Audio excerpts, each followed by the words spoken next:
हरे कृष्णा। ओम नमः शिवाय। प्यारे भक्तों, आज रसपान करेंगे चैत्र मास के दूसरे सोमवार 30वां सोमवार की व्रत कथा। भक्तों, चैत्र मास की चारों सोमवार को 30वां सोमवार का व्रत रखा जाता है। इन चारों सोमवार को भगवान जगन्नाथ के मंदिर और प्रतीकों की पूजा होती है। इन सोमवार का व्रत पूजन वही लोग करते हैं जिन्होंने जगन्नाथपुरी में भगवान जगन्नाथ के दर्शन कर लिए होते हैं। मान्यता है कि इन चारों सोमवार पर सच्ची श्रद्धा से व्रत रखने से भक्तों के सभी दुख दूर हो जाते हैं और भगवान की कृपा से भक्तों की हर मनोकामना पूर्ण हो जाती है। प्यारे भक्तों, आपको बता दूं कि चैत्र मास की चारों सोमवार को भगवान को किन किन चीजों से पूजा जाता है। पहले सोमवार को गुड़ से, दूसरे सोमवार को गुड़ और धनिया से, तीसरे सोमवार को पंचामृत से तथा चौथे सोमवार को कच्चा पक्का हर तरह का पकवान बनाकर भोग लगाया जाता है। और श्रद्धा के साथ व्रत रखने से सभी कष्टों से मुक्ति मिल जाती है। मान्यता है कि सुदामा ने सबसे पहले भगवान श्री जगन्नाथ का पूजन किया था। पूजने के लिए सुदामा जी जगन्नाथ धाम गए थे। रास्ते में कई पीड़ितों को आश्वासन दिया कि भगवान श्री जगन्नाथ के दरबार में उनके सुख के लिए मन्नत मांगेंगे। बताया जाता है सुदामा की श्रद्धा देखकर भगवान जगन्नाथ पुरी के बाहर एक ब्राह्मण के भेष में खड़े हो गए। सुदामा ने ब्राह्मण से जगन्नाथ धाम का पता पूछा तो भगवान ने बताया कि उनके पीछे जो आग का गोला है उसमें प्रवेश करने के बाद ही भगवान के दर्शन होंगे। सुदामा आग के गोले में प्रविष्ट होने के लिए बढ़े तो भगवान ने उन्हें साक्षात दर्शन दिए। सुदामा ने रास्ते में मिले सभी पीड़ितों के दुख दूर करने की प्रार्थना की तो भगवान जगन्नाथ ने उन्हें एक बेत देकर कहा कि जिसे यह बेत मारोगे उसके सभी कष्ट दूर हो जाएंगे। मान्यता है कि तब से चैत्र महीने की सोमवार को श्रद्धालु भक्ति पूर्वक सोमवार को भगवान जगन्नाथ का पूजा अर्चन करते हैं और उनके बेत खाकर अपने कष्ट को दूर करने की प्रार्थना करते हैं। आइए प्यारे भक्तगणों, अब श्रवण करेंगे 30वां सोमवार व्रत की पावन कथा। कथा को अधूरा ना छोड़े, कथा को पूरा श्रवण करें और दूसरे भक्तों को भी शेयर करें। भगवान आप सभी की मनोकामना को अवश्य पूर्ण करेंगे। प्रेम से बोलिए जगन्नाथ भगवान की जय, उमापति शंकर भगवान की जय। प्राचीन काल में एक भाट था और एक भाटिल। भाट बहुत गरीब था। उसका नाम था कुदरती। एक दिन भाटिल ने अपनी लड़की और दामाद को भोजन कराने की इच्छा प्रकट की। भाट प्रसन्न होकर कई गांवों से भिक्षा मांगकर खूब सामान इकट्ठा कर लाया। भाटिल ने बहुत बढ़िया भोजन बनाया। भोजन बनाकर वह हाथ पांव धोने के लिए बाहर गई। भाट ने घर में जाकर देखा तो वहां एक बड़ी और एक छोटी केवल 2 ही रोटियां थी। भाट भाटिल यह देखकर बहुत दुखी हुए। खैर, उन्होंने दामाद को बड़ी रोटी और लड़की को छोटी रोटी खिलाकर विदा किया। भाट उसी समय श्री जगदीश के दर्शन के लिए यात्रा पर चल पड़ा। भाट ने मार्ग में जाते हुए देखा कि बहुत से आदमी वृक्षों के पत्ते तोड़ तोड़कर दोने पत्तल बना रहे हैं। लोगों से पूछने पर उसे मालूम हुआ कि राजा के महल में श्री जगदीश जी का भंडारा है। वह भाट भी उनके साथ काम करने लगा और सायंकाल उन्हीं के साथ राजमहल में चला गया। पत्तल वाले पत्तले देकर भोजन करने बैठ गए। भाट भी एक जगह बैठ गया। उसने एक पत्तल में भोजन किया और दूसरी पत्तल बांधकर एक मटकी में रख ली। शाम के समय छाछ बेचने वाली स्त्रियां शहर से लौटकर अपने गांव को जा रही थी। उन्हीं में से उस भाट के गांव की भी कुछ स्त्रियां थी। उन्होंने उनमें से एक को वह मटकी दे दी। छाछ बेचने वाली भाट की मटकी लेकर थोड़ी ही दूर चली होगी कि उसके सिर का बोझ भारी होने लगा। उसने सिर से मटकी उतारकर भाट की सौगात देखने की इच्छा से मटकी में जो हाथ डाला तो वह उसी में फंसकर रह गया।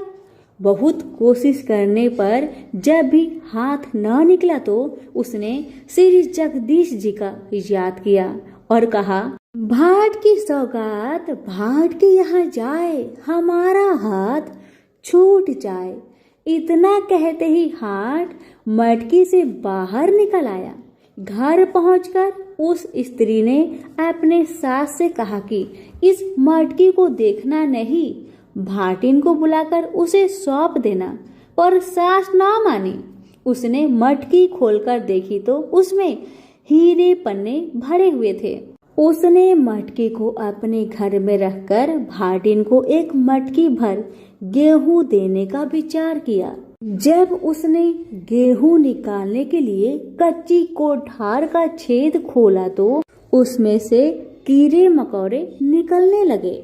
यह देख सास बहुत घबराई और बोली, भाट की सौगात भाट के यहाँ जाए, हमारे गेहूं के गेहूं हो जाए। इतना कहते ही कोठार के गेहूं जैसे कि तैसे हो गई। सास ने भाटिन को बुलवाया और उसे बंद की और मटकी सौंप दिया। भाटिन ने मटकी को घर ले जाकर खोला तो उसमें बहुमूल्य हीरे पन्ने से भरपूर पाया। उसमें से एक भाग का उसने पुण्य कार्य के लिए संकल्प कर लिया और से उसने खाने पीने का काम चलाने लगी। उधर भाट श्री जगदीश जी की यात्रा के लिए चला जा रहा था कि उसे रास्ते में एक साधु मिला। साधु ने उससे कहा कि अगर सचमुच ही तुझे जगदीश जी की लगन लगी है तो तू हमारी धुनी में धस जा, तुरंत ही जगदीश जी के पास पहुंच जाएगा। भाट धुनी में धंसने लगा तो साधु ने उसे मना करके एक कुएं में गिरने का आदेश दिया। भाट उसमें भी कूदने को तैयार हो गया। यह देख साधु ने उसे भर भूजे की भार में सिर देने के लिए कहा। भाट इसके लिए भी तैयार हो गया। तब उसे सब परीक्षाओं में उत्तीर्ण पाकर साधु संतुष्ट हो गए। रात्रि के समय साधु ने उसे एक एक चुटकी दाल चावल और आटा देकर भोजन पकाने के लिए कहा। उसने एक हांडी में दाल चावल के दाने डाल दिए और आटा गूंथ कर रख दिया। आग जलाते ही खिचड़ी हांडी से ऊपर उफान आई। भाट ने उफान में आया हुआ पानी पी लिया और उसी से संतुष्ट हो गया। कुछ देर में रसोई भी तैयार हो गई। उसने साधु से भोजन करने के लिए कहा। रसोई जूठी हो चुकी थी, अतः साधु ने भोजन नहीं किया। भाट ने यात्रियों को खूब भोजन कराया, फिर भी भंडार में बहुत सा भोजन बच गया। तब भाट ने साधु से कहा, अब मैं समझ गया आप ही स्वामी जी है, क्योंकि ऐसी सिद्धि किसी और में नहीं है। मैं अल्पयज्ञ हूँ और आप सर्वज्ञ हैं। मैं आपकी परीक्षा लेने योग्य नहीं हूँ। जिस प्रकार आपने कृपा करके मार्ग में दर्शन दिए हैं, वैसे ही पूरी में भी दीजिए। साधु ने कहा, जहाँ हम हैं वहीं पूरी भी है। भ्रम में न पड़कर जो तेरी इच्छा हो सो मांग ले। भाट बोला, महाराज मैं बहुत ही गरीब हूँ, मुझे भर पेट भोजन भी नहीं मिलता, कृपया मेरी दरिद्रता दूर कीजिए। साधु ने कहा, पूरी के पास ही बेत की झाड़ी का वन है, तू उसमें से 5 बेत तोड़ ला। भाट झाड़ी में से जाकर जैसे ही अच्छे अच्छे बेत तोड़ने लगा, वैसे ही उसकी मुश्कें बंध गई। ये देख साधु ने कहा, तू बड़ा लालची है, तुझे असंतोष तो है ही, साथ ही तृष्णा भी अधिक है, इसी कारण तेरी ऐसी दशा हो रही है। तू इन बेतों को छोड़ने का संकल्प करके केवल 5 बेत लेकर चला आ। भाट ने वैसा ही किया। यह 5 बेत लेकर साधु के पास लौट आया। साधु ने उसे पीतल की बटलोई देकर कहा, चैत्र मास के हर सोमवार को इन बेतों की पूजा किया करना। चौथे सोमवार को हमारे नाम पर भंडारा दिया करो। ऐसा करने से तुझे इस बटलोई से 56 प्रकार के भोजन मिलेंगे। बटलोई लेकर भाट प्रसन्न होता हुआ अपने घर लौट आया। रास्ते में जब वह एक जगह पानी पीने लगा तो उसके चुल्लू में पानी के साथ एक टीसू का फूल भी आ गया। फूलों को देखते ही उसे याद हो आया कि आज तो चैत्र का पहला सोमवार है। मुझे बेतों की पूजा करनी है और कथा कहनी है। पास ही खेतों में लोग डावर चला रहे थे। उसने उनसे प्रार्थना की कि आप लोग मेरी कथा सुन ले तो मैं इसी स्थान पर पूजन कर लूं।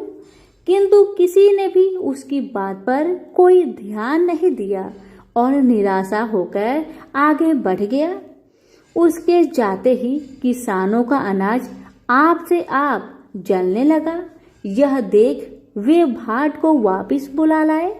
भाट ने लौटकर बेतों की पूजा की और साधु की कथा कही और फिर वह अपने घर की ओर चल दिया। दूसरे सोमवार को उसे एक स्थान पर भेड़ें चराते हुए गरलिया मिला।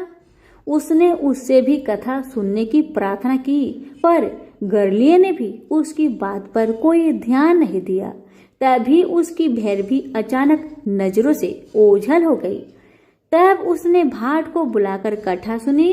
कथा पूरी होते ही उसकी भेड़ दुगनी चौगनी होकर चरती दिखाई पड़ने लगी।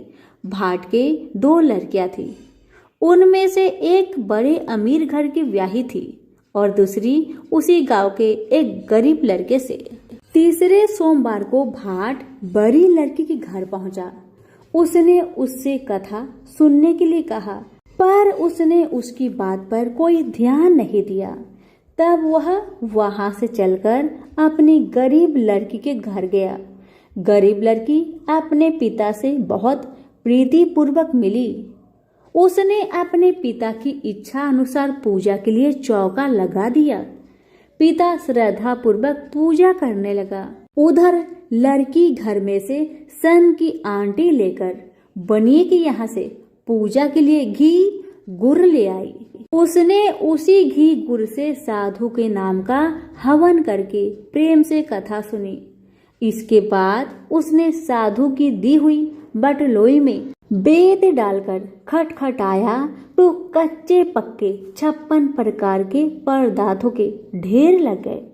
गांव के लोग प्रसाद लेने आए तो भाट ने उन्हें खूब पेट भर भोजन कराया। चलते समय भाट ने अपनी लड़की को श्री स्वामी जी का स्मरण ध्यान करने का आदेश दिया। लड़की वैसा ही करने लगी तो उसके घर में धन धान्य नित्य प्रति बढ़ने लगा। उधर बड़ी लड़की दामाद की सब संपत्ति नष्ट हो गई। वहां से चलकर भाट अपने गांव के निकट पहुंचा तो वहां उसे विशेष चमत्कार दिखाई दिया।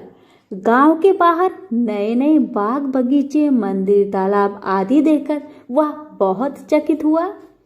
जिस दिन वह अपने घर पहुंचा उस दिन सोमवार था।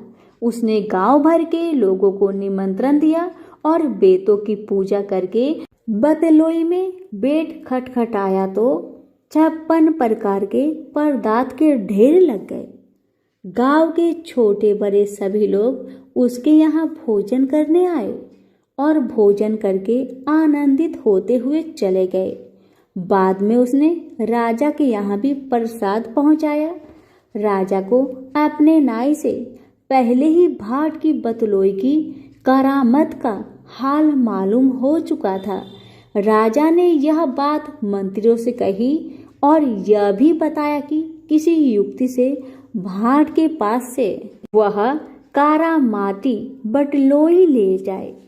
मंत्रियों ने सलाह दी कि राजकुमार को भाट के घर भेजना चाहिए। वह हट करके उससे बटलोई ले लेगा। यदि वह राजकुमार को बटलोई ना दे तो बलपूर्वक उससे बटलोई छीन ली जाएगी। दूसरे दिन कुछ सेवकों के साथ राजकुमार भाट के घर आया।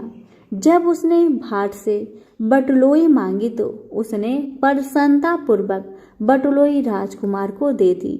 बटलोई पाकर राजा भी हर्ष से फूले न समाया और उसने तमाम नगर को भोजन करने की न्योता दे दिया। किंतु जब बटलोई में बेट डालकर खटखटाया तो उसमें से कुछ भी ना निकला। भोजन के लिए आए हुए लोग भूखे बैठे थे।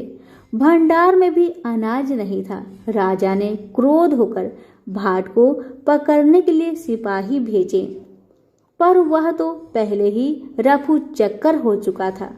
कुदरती भाट घबराया हुआ श्री स्वामी जी की ओर भागता चला जा रहा था। भाट जब जगदीशपुरी के निकट पहुंचा तो श्री स्वामी जी ने उसे पुनः साक्षात दर्शन दिए।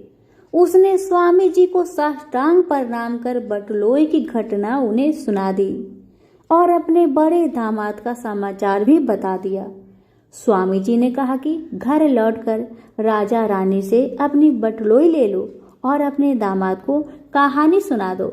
जब वह घर पहुंचा तो राजा ने उसे बुलाकर उसका बड़ा आदर सत्कार किया और उसकी बटलोई उसे लौटा दी। उसने पुनः स्वामी जी की पूजा करके अपनी लड़की और दामाद को बुलाकर कथा सुनाई। इससे उनकी संपत्ति पहले की तरह ही हो गई। इस प्रकार कुदरती भाट की यात्रा के समय से ही तीसवा सोमवार की पूजा का प्रचलन हुआ। टीसू के फूल से सर्वप्रथम पूजन भी तभी से आरंभ हुआ है और इसलिए यह तीसवा सोमवार कहलाता है। प्रेम से बोलिए जगदीश भगवान की जय हो। इस कथा को चैत्र मास के सभी सोमवार के दिन अवश्य सुने। भगवान आपकी दुख तकलीफ की हरण अवश्य करेंगे। हे जगदीश महाराज, जैसे आपने भाट पर अपनी कृपा बरसाई, वैसे ही आपकी कहानी कहने वाले, सुनने वाले, हुक्कारे भरने वाले सभी पर अपनी कृपा बनाए रखे। फिर बोले जगदीश भगवान की जय हो। अब आप श्रवण करेंगे जगन्नाथ भगवान की बड़ी ही चमत्कारी कथा। इस कथा को श्रद्धा पूर्वक श्रवण करने से ही सभी मनोकामना पूर्ण हो जाते हैं। कथा का अनादर ना करें, कथा को पूरा सुने। कथा इस प्रकार है। एक समय रघुदास नाम के भगवान रामचंद्र के एक महान भक्त थे। वह पुरी में जगन्नाथ मंदिर के सिंह द्वार के पास एक बड़ी छतरी के नीचे रहते थे। एक बार जब वह भगवान जगन्नाथ के दर्शन करने गए तो उन्होंने जगन्नाथ की वेदी पर राम, लक्ष्मण और सीता को देखा। उस दिन से उन्हें विश्वास हो गया कि भगवान जगन्नाथ भगवान रामचंद्र से भिन्न नहीं है। एक बार रघु ने भगवान जगन्नाथ के लिए एक अच्छी माला तैयार की और पुजारी को भगवान को चढ़ाने के लिए दी, लेकिन पुजारी इसे चढ़ाना नहीं चाहता था क्योंकि रघु ने केले के पेड़ की छाल से बनी डोरी का इस्तेमाल किया था। उस समय जगन्नाथ के मंदिर में ऐसी चीजों का प्रयोग वर्जित था। रघु को बहुत दुख हुआ कि उनकी माला भगवान जगन्नाथ को नहीं चढ़ाई गई। वह बहुत उदास महसूस करते हुए मंदिर के बाहर चला गया। बाद में दिन में पुजारी शाम की आरती समाप्त कर रहा था। भगवान के शयन करने से पहले पुजारी उन्हें एक विशेष पोशाक पहनाते हैं जिसे बड़ा श्रृंगार वैसा कहा जाता है। भगवान को श्रृंगारित करने के बाद पुजारी ने उनके शरीर को फूलों से सजाना शुरू कर दिया, लेकिन उसे आश्चर्य हुआ कि उसने जो कुछ भी किया भगवान के शरीर पर एक भी फूल नहीं बचा। भगवान किसी भी फूल को स्वीकार नहीं करेंगे। सभी पुजारी यह सोचकर बहुत चिंतित हो गए कि अवश्य ही उन्होंने कोई अपराध किया है, लेकिन यह क्या हो सकता था। उन सभी ने निर्णय लिया कि यह समझने की कोशिश करने के लिए कि उन्होंने क्या अपराध किया है। वे सभी मंदिर में सोएंगे और तब तक उपवास करेंगे जब तक भगवान उनके सपने में आकर उनके अपराध के बारे में सूचित नहीं कर देते। निश्चित रूप से उसी रात भगवान जगन्नाथ मुख्य पुजारी के सामने आए और उनसे कहा, मेरे भक्त रघुदास मेरे लिए एक फूल का माला लाए थे। उन्होंने इसे बहुत प्यार और भक्ति के साथ तैयार किया। आपने बाहरी विशेषता देखी, माला को उन्होंने मुझे देने से मना कर दिया। आप देख नहीं सकते कि उन्होंने कितनी अच्छी माला तैयार की है। उन्होंने इसे प्रेम और भक्ति से पिरोया। आप मेरा भक्त मेरी सेवा से वंचित होकर अपने घर में माला रखकर पड़ा हुआ है, उसके सामने माला पहनाओ। उसने कुछ भी नहीं खाया है और लगातार रो रहा है। वह अभी तक सोया नहीं है। जब तक मेरे भक्त की इच्छा पूरी नहीं हो जाती, मैं आपसे कोई माला कैसे स्वीकार कर सकता हूँ और कैसे मैं शांति से सो सकता हूँ। तुरंत प्रधान पुजारी जाग गया और उसने अन्य पुजारियों को सारी बात बताई। तब वे सभी रघुदास के पास गए और अपना अपराध समझाया और उनसे अपनी माला भगवान जगन्नाथ को देने के लिए कहा। यह सुनकर रघुदास बहुत प्रसन्न हुए कि भगवान इतने दयालु हैं कि वे स्वयं उनकी माला स्वीकार करने की प्रतीक्षा कर रहे हैं। रघुदास परम आनंद में थे। एक बार रघुदास बहुत गंभीर रोग से पीड़ित हो गए। उनकी तबीयत इतनी खराब हो गई कि वह बिस्तर से उठ भी नहीं पा रहे थे। उन्हें अपने बिस्तर में ही मल त्याग करना पड़ा। बदबू बहुत बुरी थी। रघुदास बहुत बीमार होने के कारण खुद की मदद करने में असमर्थ होकर बेहोश हो गए। एक छोटा लड़का रघुदास की सेवा के लिए आ रहा था। उन्होंने उसके शरीर को साफ किया और चंदन लगाया और गंध को दूर करने और कमरे को शुद्ध करने के लिए अच्छी सुगंधित चीजें पेश की। जब रघु को होश आया तो उन्होंने पाया कि वह लड़का स्वयं भगवान जगन्नाथ थे। रघु ने भगवान जगन्नाथ से कहा, मेरे प्रिय भगवान, आप यहाँ क्या कर रहे हैं? मेरी यह निम्न सेवा करके आप मुझे अपराधी बना रहे हैं। मैं आपसे सेवा प्राप्त करके और अधिक पापी बन रहा हूँ। हे भगवान, आप बहुत दयालु हैं।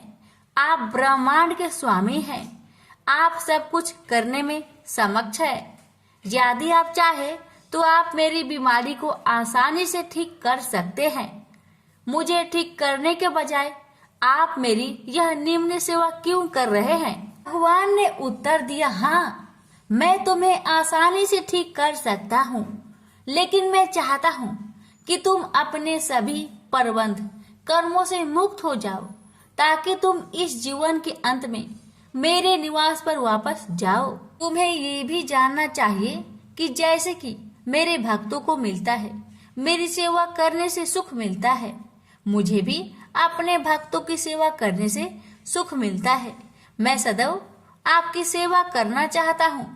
मुझ में और मेरे भक्त में कोई अंतर नहीं है। इस प्रकार भगवान और रघु के बीच बहुत घनिष्ठ संबंध थे। रघु बहुत सरल थे और उनका स्वभाव एक छोटे लड़के जैसा था। भगवान जगन्नाथ के साथ उनके संबंध बहुत मैत्रीपूर्ण थे। कभी कभी भगवान एक लड़की के रूप में उनके पास आते थे और वे दोनों एक साथ खेलते थे। यह सामान्यतः लोगों को ज्ञात था कि भगवान रघु के साथ खेलने के लिए उनके पास आए थे। सभी लोग रघु का आदर करते थे। वह बहुत प्रसिद्ध थे और लोगों के बीच भगवान जगन्नाथ के मित्र के रूप में जाने जाते थे। एक बार जगन्नाथ रघु के पास आए और उससे कहा कि वह राजा के बगीचे से कटहल चुराने के लिए उसके साथ चले। रघु ने कहा, तुम कटहल क्यों चुराना चाहते हो? यदि तुम्हें कटहल खाने की इच्छा है तो मुझे बताओ, मैं तुम्हारे लिए एक अच्छा कटहल लाऊंगा। भगवान जगन्नाथ ने उत्तर दिया, इस प्रकार मुझे अपने भक्त से सब कुछ मिल रहा है। वास्तव में मेरे पास सब कुछ है। माता यशोदा मुझे इतना मक्खन खिलाती थी और मुझे आनंद देती थी, लेकिन फिर भी मैं इस उद्देश्य के लिए दूसरे के घर जाता हूँ। माखन चुराने का? चुराई हुई चीजें खाने में एक विशेष आनंद होता है। आज मैं चाहता हूँ कि आप चोरी का वह आनंद महसूस करें। कृपया मेरे साथ आए। असहाय होकर रघु भगवान के प्रस्ताव पर सहमत हो गया और उनके साथ चला गया। वे दोनों राजा के बगीचे में दाखिल हुए। जगन्नाथ ने रघु से कहा, तुम पेड़ पर चढ़ जाओ, मैं जमीन पर खड़ा रहूंगा। तुम सबसे अच्छा और सबसे बड़ा कटहल तोड़कर नीचे फेंक देना, मैं यही खड़ा होकर उसे पकड़ लूंगा, फिर हम दोनों भाग जाएंगे। रघु ने भगवान की आदेश का ठीक वैसे ही पालन किया जैसे उन्होंने निर्देश दिया था। वह कटहल के पेड़ पर चढ़ गया और सबसे अच्छे और बड़े कटहल को ढूंढ निकाला, उसे तोड़ लिया। जगन्नाथ, उसने पुकारा, क्या आप तैयार हैं? जगन्नाथ ने उत्तर दिया, हाँ मैं तैयार हूँ, फेंक दो। रघु ने कटहल नीचे फेंक दिया, यह उम्मीद करते हुए कि जगन्नाथ उसे पकड़ लेंगे। लेकिन जगन्नाथ कहाँ थे? वह भाग गए थे। कटहल को पकड़ने वाला कोई नहीं था। वह बड़ी आवाज करते हुए जमीन पर गिरा और फट गया। जब राजा के माली ने आवाज सुनी तो वह समझ गया कि कोई कटहल चुराने के लिए बगीचे में घुसा है। वह तुरंत मौके पर भागा और देखा कि बड़ा कटहल जमीन पर खुला पड़ा था। फिर भी उसने आसपास किसी को नहीं देखा। जब उसने ऊपर देखा तो उसे रघुदास पेड़ पर बैठे दिखे। माली तुरंत राजा के पास गया और उसे बताया कि रघुदास उसके बगीचे से कटहल चुरा रहा था। वह अभी भी वही पेड़ की चोटी पर बैठा है। उसने उत्साहपूर्वक राजा से कहा। राजा को विश्वास नहीं हो रहा था कि रघु कटहल चुराने के लिए उसके बगीचे में घुसा था। इसलिए राजा ने अपने मंत्रियों को इकट्ठा किया और उस स्थान पर गए जहां माली ने संकेत किया था। वह रघुदास को पेड़ पर बैठे और कटहल को जमीन पर पड़ा देखकर आश्चर्यचकित रह गया। राजा के अनुरोध पर रघु पेड़ से नीचे उतर आया। राजा ने रघु से पूछा, मेरे प्रिय प्रभु, यदि तुम कटहल खाना चाहते थे तो आधी रात को मेरे बगीचे में आकर पेड़ पर चढ़ने की परेशानी क्यों उठा रहे हो? तुम मुझे बता सकते थे। मैं कर सकता था। कटहल उठाया और तुम्हारे घर भेज दिया। रघु ने राजा को पूरी कहानी बताई कि कैसे भगवान जगन्नाथ ने उसे धोखा दिया था। भगवान की लीला सुनकर सभी को आनंद आ गया और सभी हंस पड़े। उन्होंने रघु की महानता की प्रशंसा की। इस प्रकार मित्रता की मुद्रा में रघु भगवान जगन्नाथ के साथ लीलाएं करते। एक भक्त ने भगवान जगन्नाथ के साथ रघुदास की एक लीला का प्रदर्शनी वर्णन किया। एक बार रथ यात्रा के दौरान भगवान ने रथ पर स्थान ग्रहण किया था। राजा द्वारा सड़क साफ करने के बाद रथ चलने के लिए सब कुछ तैयार था। हजारों लोगों ने रस्सी खींची लेकिन रथ आगे नहीं बढ़ा।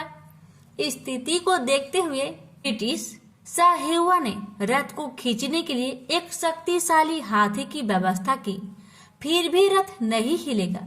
साहिवा ने रघुदास से कहा, रघुदास जी, यह कैसे भगवान है?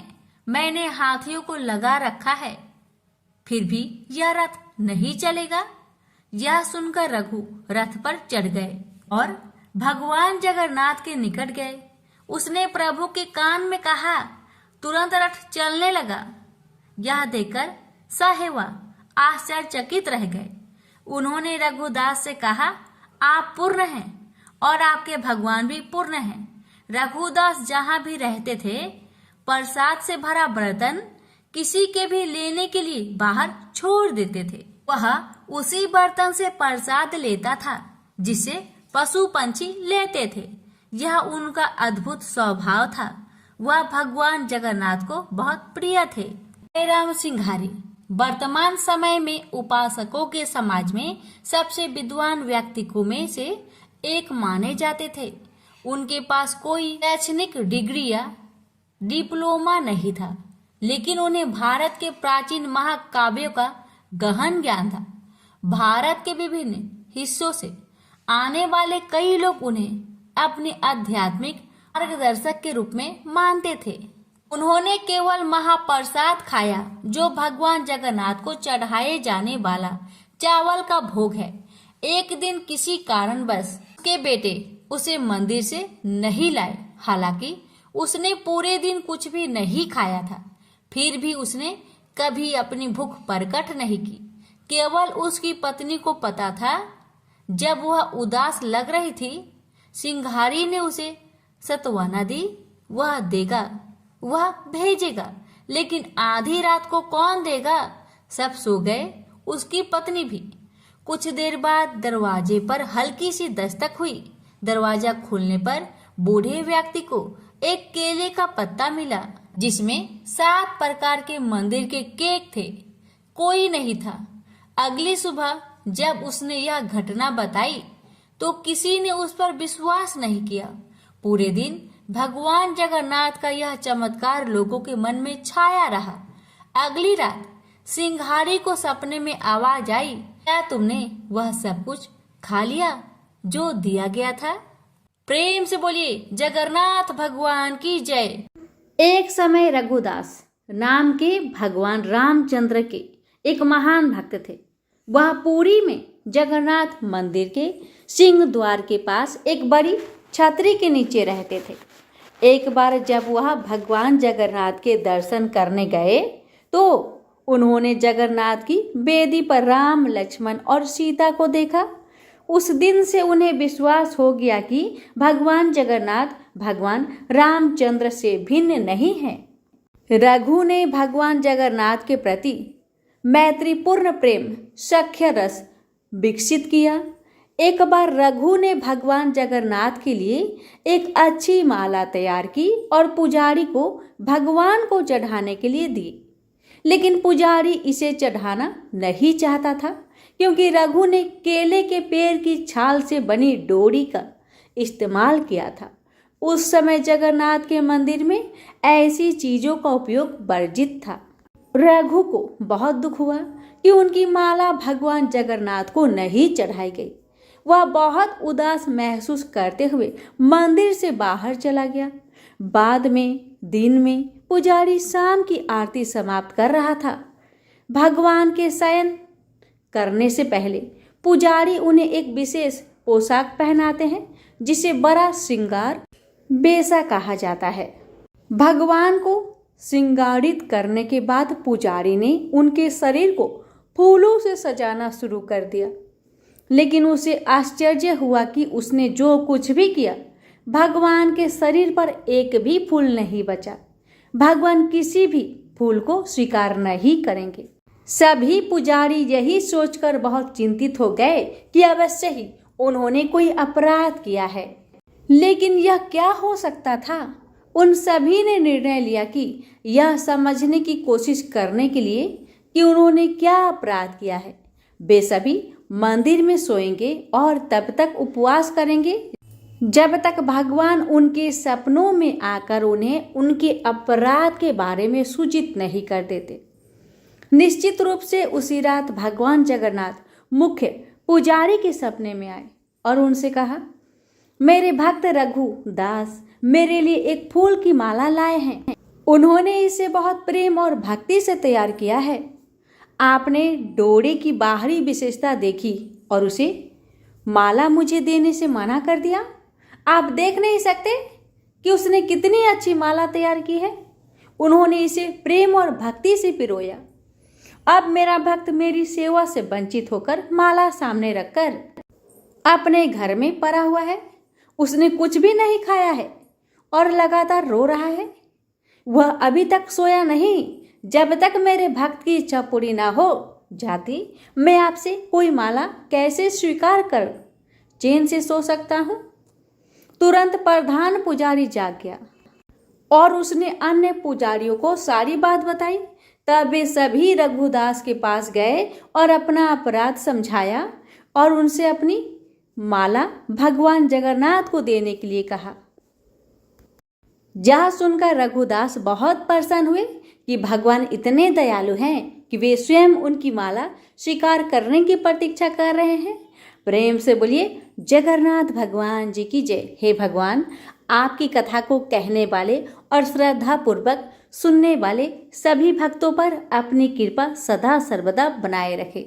प्रेम से बोलिए जगन्नाथ भगवान जी की जय। प्यारे भक्तों, साला बेगा मुगल सूबेदार लाल बेग का बेटा था। उसके पिता एक सैन्य भ्रमण के दौरान दंड मुकुंदपुर में स्नान कर रही एक युवा विधवा ब्राह्मणी से मिले। उसकी युवा सुंदरता से मोहित होकर लाल बेग ने उसे जबरन अगवा कर लिया। वह उससे प्यार करने लगा था। फिर उसने उससे शादी कर ली और उनका एक बेटा हुआ जिसका नाम साला बेगा था। साला बेगा उनका इकलौता बेटा था। साला बेगा की माँ को अभी भी अपने भगवान जगन्नाथ की याद आती थी और उन्होंने अपनी भक्ति को ही सभी से गुप्त रखा था, लेकिन वह अपने नए जीवन से भी खुश थी। जैसे ही वह बड़ा हुआ, साला बेगा ने अपने पिता के अभियानों में लड़ाई शुरू कर दी। एक बार युद्ध में लाल बेग मारा गया और साला बेगा बुरी तरह घायल हो गया और जीवन के लिए संघर्ष कर रहा था। उसकी माँ ने भगवान जगन्नाथ की बहुत पूजा की और वह चमत्कारिक रूप से ठीक हो गया। इस घटना ने साला बेगा को भगवान जगन्नाथ का भक्त बना दिया। भगवान जगन्नाथ के प्रति बहुत आभारी महसूस करते हुए आश्चर्यचकित और रोमांचित होकर वे भगवान जगन्नाथ के दर्शन के लिए पुरी गए। हालांकि दोनों समुदायों के बीच अविश्वास के कारण पुजारियों ने साला बेगा को मंदिर में प्रवेश नहीं करने दी। साला बेगा ने उनसे लड़ाई या विरोध नहीं किया, बल्कि वह एक भक्त में बदल गया और बिना धैर्य और परीक्षण के भक्त क्या होता है। वह वार्षिक रथ यात्रा का इंतजार करते थे जिसमें भगवान जगन्नाथ, देवी सुभद्रा और भगवान बलभद्र को बड़ा डंडा पर लाया जाता था और विशाल रथों में सवार होकर श्री गुड़ीचा मंदिर, उनकी मौसी के मंदिर तक ले जाया जाता है ताकि जनता को दर्शन या पवित्र दृश्य देखने का मौका मिले। वे वहां 9 दिन तक रहते हैं और वापस श्री मंदिर लौटते हैं, इसलिए हर साल वह रथ पर नजर रखता था। उसने उस सड़क पर एक छोटी सी झोपड़ी बनाई और वह अब मजार है। साल के बाकी दिनों में वह धार्मिक स्थानों पर जाता रहता था। एक विशेष वर्ष वह वृंदावन से अपनी झोपड़ी में वापस आने में देर कर दिया क्योंकि रास्ते में वह अचानक बीमार पड़ गया। असहाय महसूस करते हुए और यह महसूस करते हुए कि वह रथ यात्रा उत्सव देखने के लिए समय पर नहीं पहुंच पाएगा, उसने भगवान जगन्नाथ से प्रार्थना की कि वह उसके आने तक प्रतीक्षा करे। रथ यात्रा पहले से ही करीब आ रही थी। चिंतित साला बेग ने जगन्नाथ को पुकारा और उसे एक सपना आया जिसमें भगवान ने उससे वादा किया कि वह उसका इंतजार करेंगे। इसलिए जब भगवान जगन्नाथ का रथ साला बेगा की झोपड़ी के पास पहुंचा तो उसने 1 इंच भी हिलने से इनकार कर दिया। तब तक पुरी के राजा और सभी पुजारी चिंतित हो चुके थे। मुख्य पुजारी को एक सपना आया जिसमें कहा गया कि चिंता ना करें, भगवान अपने प्रिय बच्चे का इंतजार कर रहे हैं। इसलिए 7 दिनों तक भगवान जगन्नाथ के सभी अनुष्ठान, सभी पूजाएं रथ पर ही की गई। आखिरकार साला बेगा आया। इस बार किसी ने उसे भगवान के करीब जाने से नहीं रोका। उसने जाकर उन्हें दर्शन किए और भगवान की पूजा की। हालांकि कवि को मंदिर में प्रवेश से वंचित कर दिया गया, लेकिन आंतरिक परिसर और गर्भगृह का उनका वर्णन उड़ीसा के भक्त साहित्य में सबसे विस्तृत और सटीक है। उनका गीत अहे नीला शैला शायद बेधा परिक्रमा या जगन्नाथ मंदिर की निर्धारित परिक्रमा का सबसे अच्छा वर्णन है। अपनी रचित पुस्तक यामिन में उन्होंने अपने भजनों की रचना उसी स्थान पर जीवन भर रहते हुए की थी। उनकी मृत्यु के बाद उनका नश्वर शरीर उनके भगवान में विलीन हो गया। यह मजार या समाधि भगवान जगन्नाथ के सबसे बड़े भक्त भक्त साला बेग की है। उनकी मृत्यु के बाद साल बेग का अंतिम संस्कार इसी स्थान पर किया गया, जहां अब उनकी समाधि है, पुरी के ग्रांट रोड में, बरादंगा में। साला बेगा उड़ीसा के उन भक्ति कवियों में एक अस्थायी स्थान रखते हैं जिन्होंने अपना जीवन भगवान जगन्नाथ के लिए समर्पित कर दिया। आज भी साला बेगा की अटूट प्रतिबद्धता, समर्पण और भक्ति की याद में रथ को मजार के सामने रोका जाता है। यह दुनिया को यह दिखाने का एक सुंदर तरीका है कि अपना जन्म जाति पथ भगवान जगन्नाथ के लिए कुछ भी मायने नहीं रखता। यदि आपके पास समर्पण करने के लिए पर्याप्त विश्वास है तो उनके पास आपको स्वीकार करने के लिए पर्याप्त प्रेम है। यह हमेशा आपके और आपके भगवान के बीच है। दुनिया के नियमों की परवाह ना करें। प्रेम और भक्ति व्यक्तिगत है, इसमें सांसारिक चीज़ों के लिए कोई जगह नहीं है। उनकी गहरी भक्ति में तीव्रता और जुनून है, जो भक्ति युग के भक्ति साहित्य में भी उत्कृष्ट है। साला बेगा और भगवान जगन्नाथ के बीच के रिश्ते को भगवान जगन्नाथ के प्रति उनकी भक्ति और भगवान जगन्नाथ के प्रति उनके प्रति समान व्यवहार के लिए भविष्य में भी याद किया जाएगा। यही कारण है कि दुनिया के कोने कोने से लोग भगवान से सीधे जुड़ने और उनका शुद्ध प्रेम और आशीर्वाद प्राप्त करने के लिए भगवान के वार्षिक उत्सव रथ यात्रा उत्सव में भाग लेते हैं और इसे देखते हैं। प्रेम से बोलिए जगन्नाथ भगवान जी की जय।